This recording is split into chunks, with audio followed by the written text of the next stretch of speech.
जेहेतु आज महाशिवरात्रि शिवंकर आराधनार विषय आज जीवन में तीन गोटी उकार को जीवन में धारण करेंगे। तीन गोटी उकार आज उजागर रहे। जेहेतु आज मध्यरात्र भगवान शंकर एक ज्वलंत अग्निस्तंभ रूप में प्रकट होती। जे पर्यंत दीप रही दीप हूँ उजागरत्वर प्रतीक। जितेबाला आम मैंने दीपटा को लिभे दो अंधकार करदे यह हूँ निर्वापनर प्रतीक। निजक निम्नाभिमुखी करार प्रतीक हूँ दीप को लिभे दवा निर्वापन करवा। निजक प्रज्वलित करवा हूँ जागृत करवा हूँ दीप लगेबार अर्थ।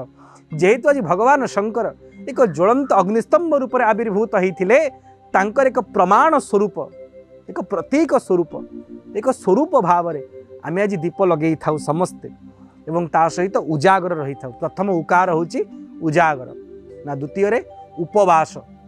आपण माने साधारण जहाँ को उपवास बोली ग्रहण करुचंती प्रकृत पक्षे उपशब्दर अर्थ हूँ निकट वास माने वास करिवा।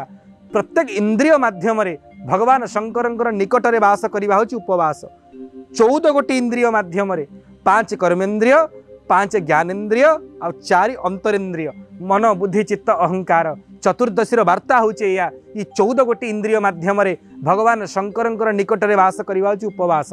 किंतु भक्त बंधु साधारण आपण माने जहाँ उपवास कहले बुझंती सजल निर्जल बा फल सहित सफल आपण से प्रकार विधि रे से उपवास शब्द को नहीं पारे। प्रथमे उजागर द्वितीय रे उपवास तृतीय रे उपासना। भगवान शंकर आज आप उपासना करेंगे ना केमिति हमें उपासना करूँ ना जेकोसी विधि रे विभिन्न उपचार प्रदान पूर्वक। प्रथम प्रहर पूजा दुग्ध माध्यम द्वितीय प्रहर पूजा दधी माध्यम तृतीय प्रहर पूजा घृत घी माध्यम एवं चतुर्थ मधु माध्यम महु माध्यम आज भगवान शंकर 4 प्रहर पूजा अनुष्ठित हम। आज आप दिन में ये 3 गोटी उकार को जीवन में धारण करेंगे। प्रथम हूँ उजागर तापर उपवास सर्वशेष उपासना। जदि 3 ऊ को जीवन में धारण करेंगे तो उष्णेश्वर लिंगराजे महादेवे आपण उपरे संतुष्ट हेबे यह निसंदेह। भक्त बंधु यह ही आम जीवन वार्ता हो। आम प्रकृत में महादेव को अंतर भल पाइबार आवश्यकता रही।